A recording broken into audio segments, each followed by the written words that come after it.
पाप करते चले जा रहे हैं जन्म जन्म से, अब समझाओ तो समझ में नहीं आता। उनको चमत्कार दिखाओ कि आज बोले नाम तो जीवन में कभी दुख ना मिले बस, और जो कमा के रखा है उसको कौन भोगेगा? अवश्यमेव भोक्तव्यम कृतम कर्म शुभाशुभम। तुम्हारे जपने न जपने से प्रभु में कोई फर्क नहीं पड़ता, तुम में फर्क पड़ जाएगा। अगर भगवत विमुख हुए तो यह भी जन्म नष्ट हो जाएगा, तुम्हारा अहंकार काम नहीं करेगा। अभी मानव देह मिला, कर लो थोड़े दिन अहंकार, इसके बाद पता चल जाएगा। इसलिए अहंकार छोड़ो, शास्त्राज्ञा, संत आज्ञा, गुरुजनों की आज्ञा का पालन करो, जिससे तुम्हारा हृदय महान हो जाए। उस महान को प्राप्त करने के लिए हृदय महान चाहिए।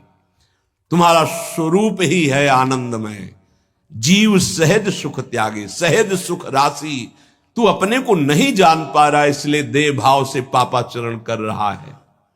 अरे सावधान रहना चाहिए। दूसरे की निंदा सुनने मात्र से उसके सारे पाप हमारे ऊपर आ जाते हैं। कहीं परनिंदा हो रही हो तो वहां का सिद्धांत है, कान में अंगुली डाले, राधा राधा, कान में इसलिए कि अब दोबारा शब्द ना पढ़ पावे, और वहां से खड़ा होकर चला जाए। यदि सभा में किसी की निंदा हो रही है और वहां आप बैठे हैं तो आपको वैसे ही अपराध लगेगा जैसी वो निंदा कर रहा है, या उसका विरोध करे। जैसे शिशुपाल श्री भगवान के लिए मलिन शब्द उच्चारण कर रहा था, भीष्म जी खड़े हो गए, महाभागवत है, अगर प्रभु के प्रति अब एक भी शब्द बोला तो भगवान ने कहा शांत हो जाओ, तुम शांत हो जाओ, तुम मत बोलो। कुछ राजा शिशुपाल के पक्ष के थे, आवेश में भीष्म जी आ गए। अगर श्री कृष्ण को कोई एक शब्द भी बोले, मेरे आराध्य देव, पूरी सभा के ऊपर पैर रखता हूं। अर्थात हर वीर को ये मैं कह रहा हूं कि अगर श्री कृष्ण के विपक्ष में कोई बोला तो मैं रौंद दूंगा। केवल मैं भक्त ही नहीं हूं, मैं महाबली हूं।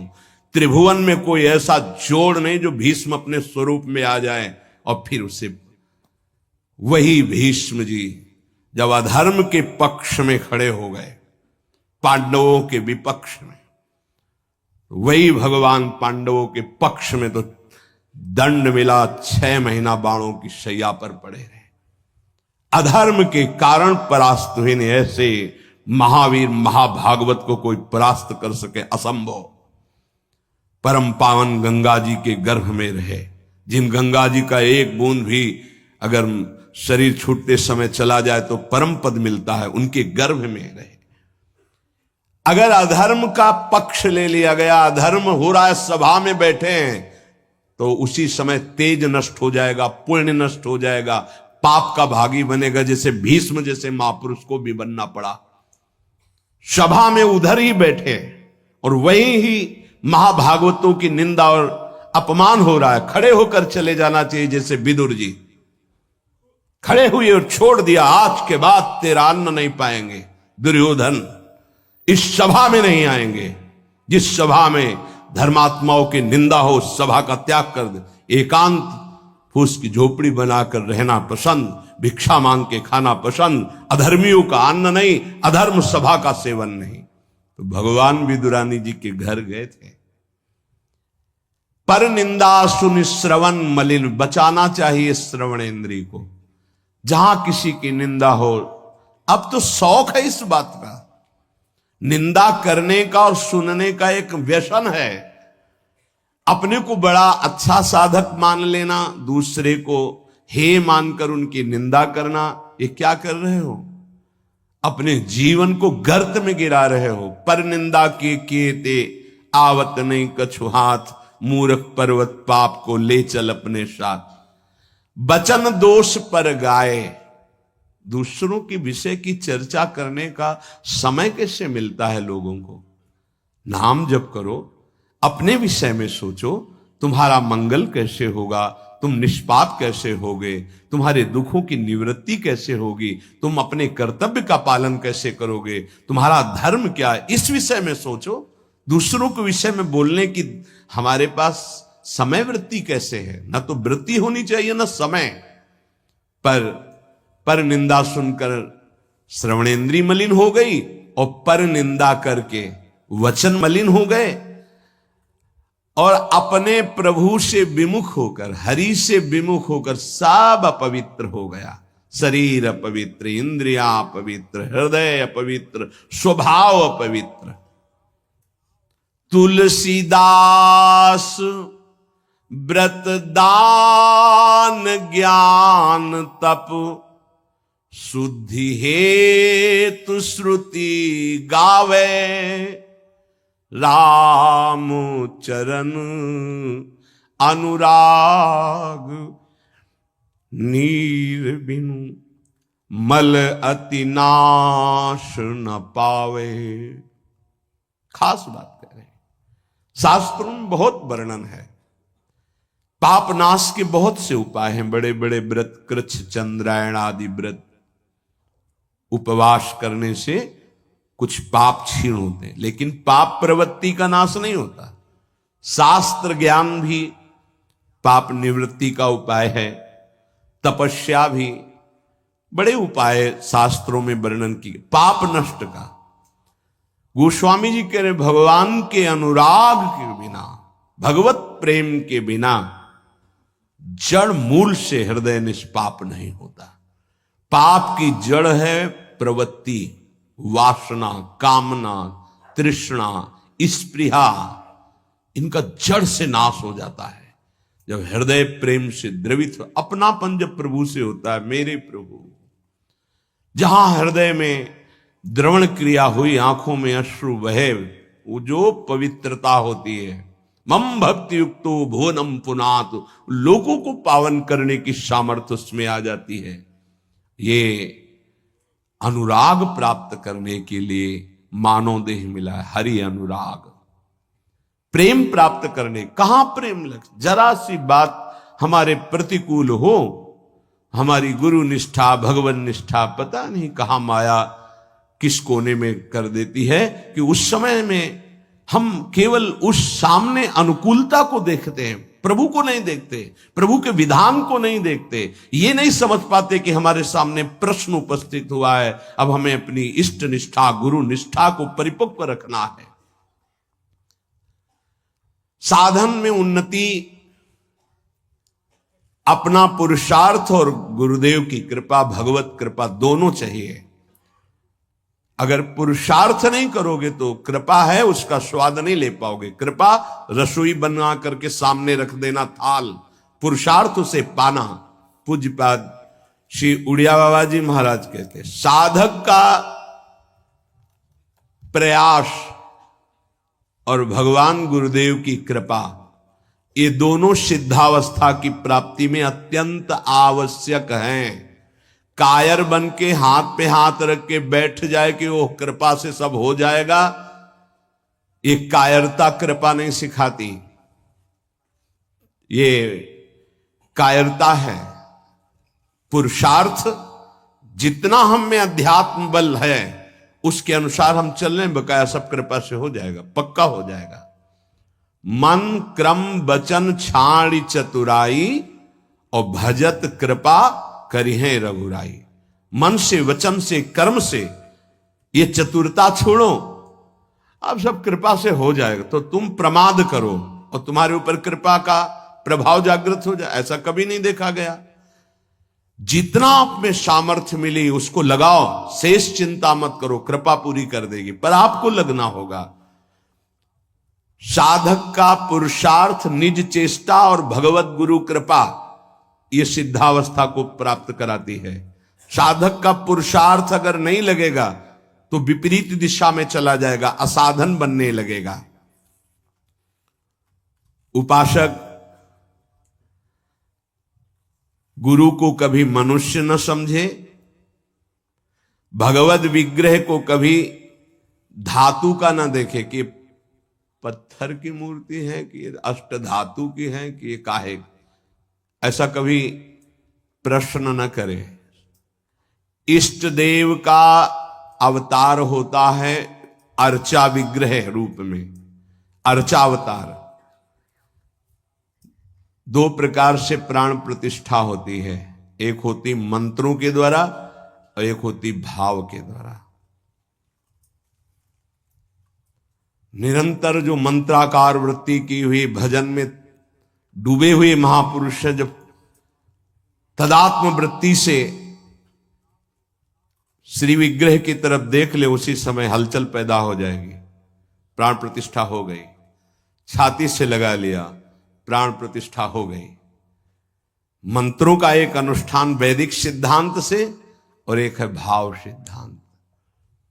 धन्ना जाट के भांग के बट्टा में कोई प्राण प्रतिष्ठा मंत्र से नहीं हुई, भाव से भगवान प्रकट हो गए थे। सिलपिल्ले बाई के भाव से भगवान प्रकट। जब हम अपने प्रभु को अपने प्रभु की भावना से प्यार से देखते हैं तो वहीं प्रकट हो जाते हैं। जैसे खंभा फोड़कर नरसिंह भगवान प्रकट हो गए प्रहलाद जी के लिए, भाव से देखा। नामदेव जी ने तो कुत्ते से भगवान प्रकट हो गए, भाव से देखा भूत से भगवान प्रकट हो गए। तो फिर श्री विग्रह में भगवान नहीं प्रकट हो जाएंगे जब भक्त भाव से देखेगा। और भाव ना हो तो भगवान में भी भगवान नहीं दिखते। दुर्योधन को कहां दिखते थे? दुर्योधन दुशासन इनको नहीं दिखते थे, भगवान में भी भगवान नहीं दिखते। गुरु को मनुष्य समझना, भगवद विग्रह को धातु या पाषाण का समझना, गुरु मंत्र को साधारण शब्द समझना, चरणोदक को सामान्य जल मानना, भगवत प्रसाद को भोजन मानना, अन्न मानना, साधु की जाति पर दृष्टि रखना, ये उपासक को सावधानी पूर्वक त्याग कर देना चाहिए। ये उपासना के बड़े विघ्न हैं। यदि ऐसा भाव बना रहेगा तो उपासना सिद्ध नहीं होगी। कभी कभी चूक हो जाती है। प्रसाद में अन्न या फल दृष्टि नहीं रखी जाती, सिर्फ प्रसाद। और वैष्णव पद्धति है, प्रसाद का किनका मुख में अगर डाल लिया जाए तो कोई भी व्रत भंग नहीं होता, चाहे निर्जला ही क्यों न हो। भगवत प्रसाद में ये भाव नहीं रखा जाता कि ये अन्न है या अमुक वस्तु है, नहीं। प्रसाद में यदि भोजन अन्न वस्तु, आज अन्न है तो कल प्रसाद कैसे हो जाएगा? प्रसाद तो सिर्फ प्रसाद है और उसका किनका डालने से हर व्रत की पूर्णता होती है। चरणामृत, जैसे जो लोग नहीं जानते, वो जब बटता है तो बोले थोड़ा जल हमको भी दे दीजिए। जल नहीं है, चरणामृत है। चरणामृत को जल समझना। प्रभु के सामने जाकर के पूछना, ये मूर्ति काहे की है? पत्थर की है, संगमरमर की है, ये धातु की है? बड़ा अपराध कर रहे हो। ऐसा कभी प्रभु के श्री विग्रह के सामने नहीं। ये संत किस जाति के हैं? ऐसा कभी नहीं। गुरुदेव साक्षात परब्रह्म तस्मै श्री गुरुवे। ऐसा भाव कहां हो पाता है? परब्रह्म परमात्मा भाव गुरुदेव पर हो पाना है तो बड़ी मुश्किल की बात है। यहां तो साधु भाव ही हो जाए, बहुत बड़ी बात है कि ये संत है। पूर्ण मनुष्य बुद्धि बनी रहती है। इसीलिए हमको अपने गुरुदेव में आराध्य देव नहीं दिखाते, नहीं तो गुरुदेव अपने स्वरूप को ही तो दिखाने के लिए विराजमान है। इसमें शिष्य के नेत्र की बात है। गुरुदेव तो कृपाल हुए हैं।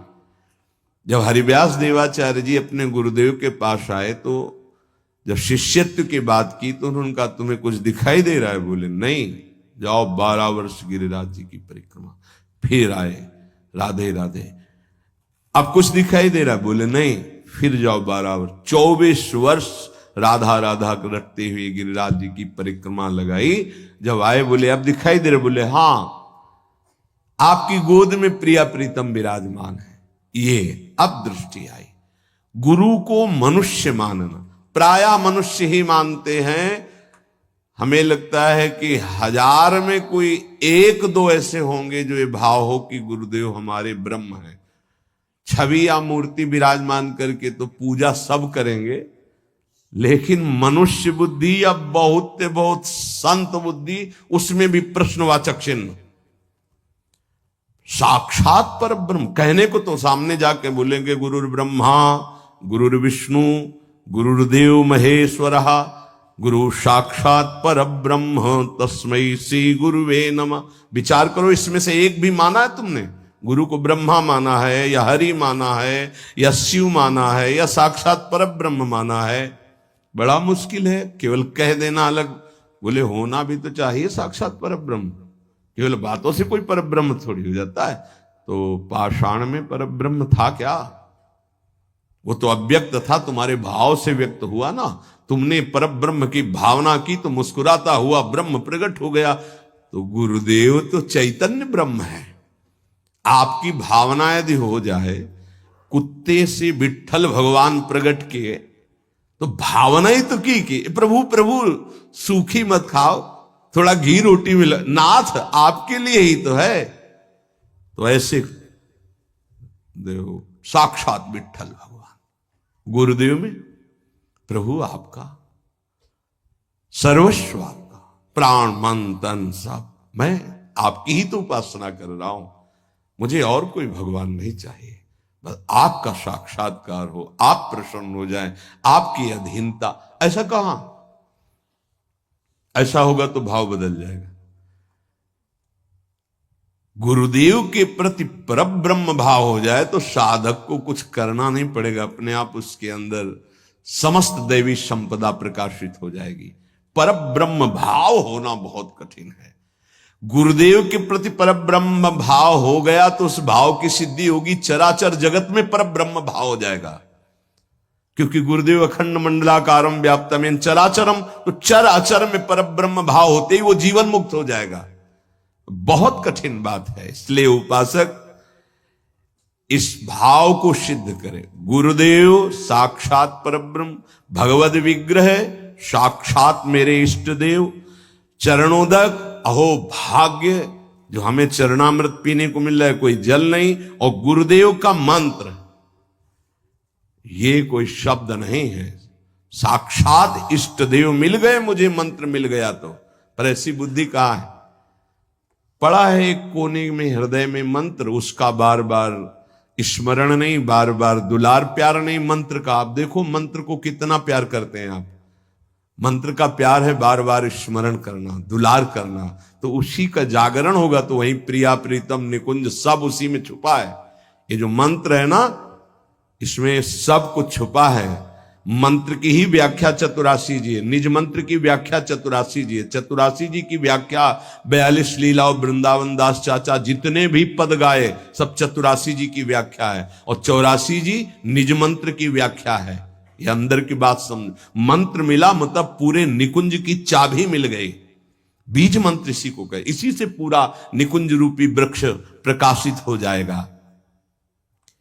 इष्ट देव में, गुरुदेव में जितना तुम्हारे भाव की कमी रहेगी उतना ही उपासना असफल रहेगी।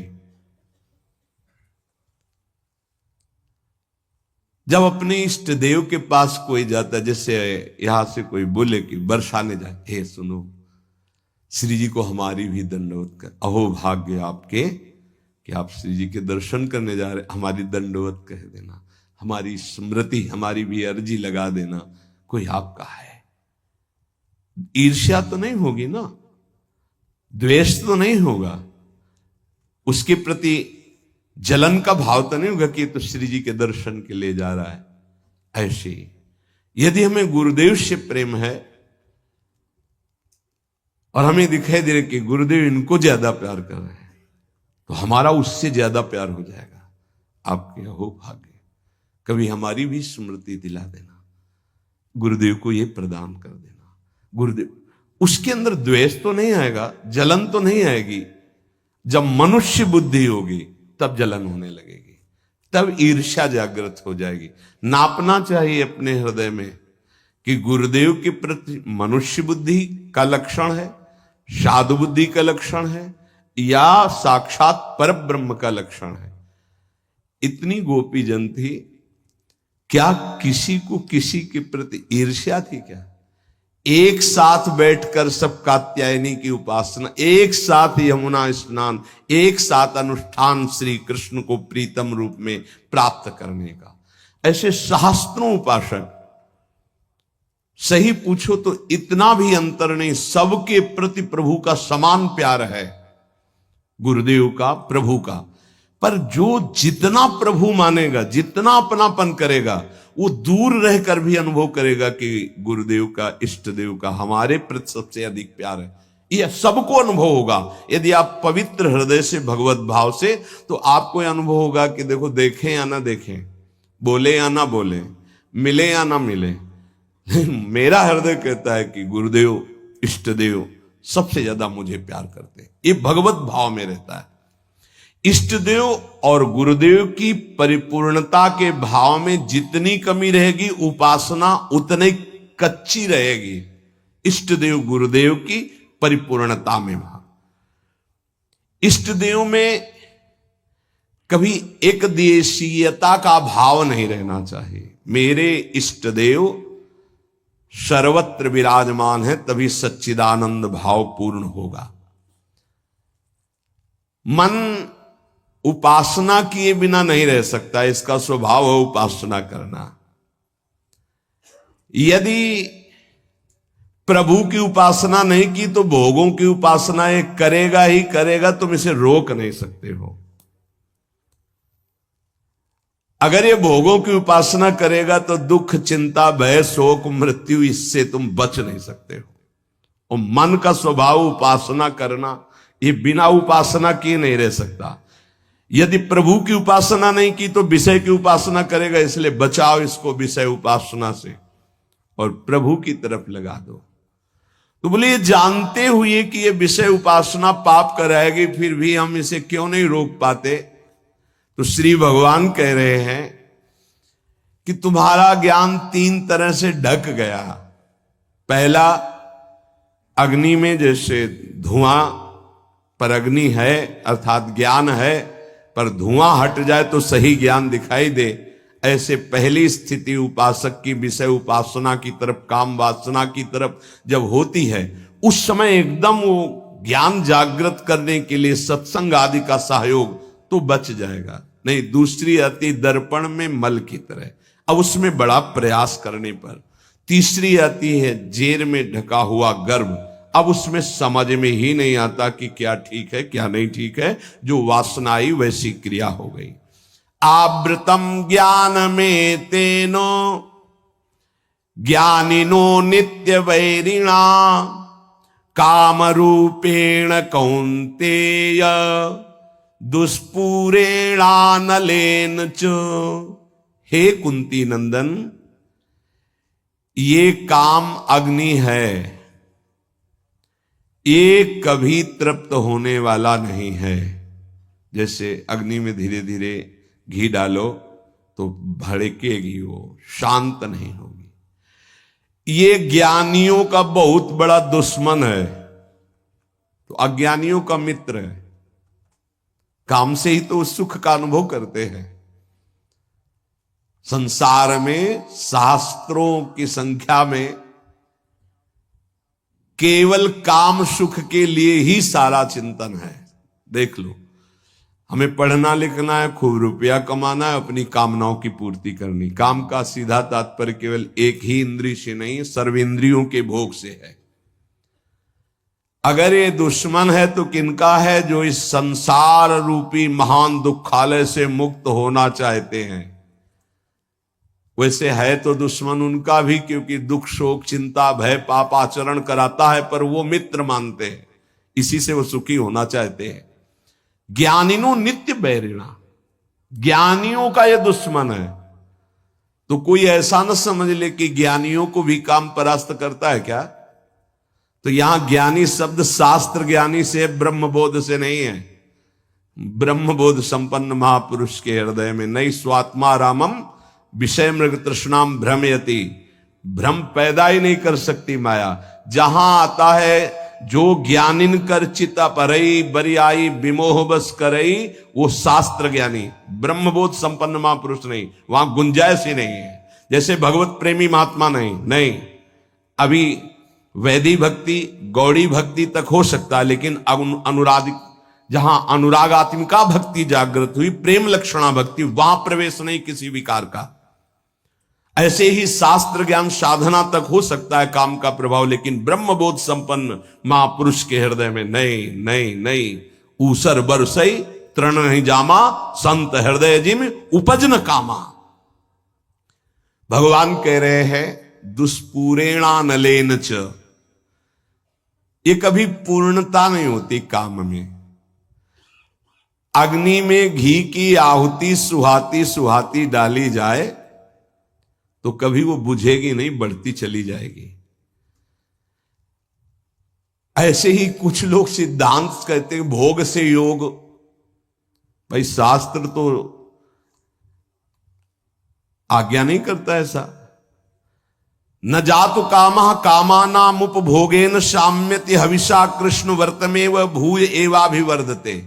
कभी काम भोग से कामनाओं की शांति नहीं होती और बढ़ती है जैसे आग में घी डालने से। कलयुग है, बड़े सिद्धांत चलेंगे। कलयुग में शास्त्र विरुद्ध आचरणों की बाढ़ आ जाएगी। शास्त्र सम्मत चलो, परिपक्व अवस्था आएगी तो सिद्ध हो जाओगे। सिद्धों का नाटक न करे, नहीं तो माया जब अपना नाटक खड़े करेगी तो आप टिक नहीं पाओगे। और जो सिद्ध हैं उनके आगे से लजाकर भाग जाती माया, अपना कोई प्रभाव नहीं दिखा पाती। नाटक मत करो, ईश्वर की माया बड़ी प्रबल है, डरते रहो। जब परिपक्व अवस्था आ जाएगी तो भ्रम ही खत्म हो जाएगा। आजकल नए नए सिद्धांत बनाए जाते, नई नई बातें प्रकट की जाती हैं। ये समझ में नहीं आता कि शास्त्र सम्मत आचरण करने वाला महापुरुष ही सिद्ध होता है, शास्त्र विरुद्ध आचरण करने वाला नहीं। जिस समय माया ये देखेगी कि तुम मायापति के भी ऊपर सिद्ध हो गए हो, फिर वो जब प्रश्नवाचक चिन्ह खड़ा करेगी तो फिर नहीं निकल पाओगे। यहां बड़े बड़े झुक के निकले हैं, कोई भी हो। इसलिए हर उपासक से प्रार्थना है कि दंभ नाटक पाखंड न किया जाए। धैर्य पूर्वक चलोगे तो सिद्ध हो जाओगे। तुम्हारा जन्म ही हुआ है सिद्ध होने के लिए। कभी भोगों से योग की प्राप्ति नहीं होती। जगत गुरु भगवान श्री कृष्ण से बढ़कर कोई ज्ञानी नहीं है। त्यागात शांतिरनंतरम भगवान के शब्द हैं, और ये भी भगवान के शब्द हैं। और लोगों का मन यही चाहता है कि कोई ऐसा मार्ग मिले जिससे मनमानी भोग भोगने को मिले और योग भी हो जाए। फिर क्या है, फिर तो भीड़ वही लगेगी जहां भोग से योग है। भोग त्याग से योग, उसमें तो कोई बिरला। कोई एक पाव भगत जी में मोरी। आज शास्त्र की मर्यादा को ही नहीं समझा जाता है। जो जितना मन, फिर अंत में बड़ी दुर्गति होती है। मनमानी आचरण करने वाले की अंत में बड़ी दुर्गति होती है। इसलिए सावधान, तस्मात् शास्त्रम प्रमाण। आज तक ऐसा कोई सिद्ध महापुरुष नहीं हुआ जो शास्त्र मर्यादा के विपरीत आचरण से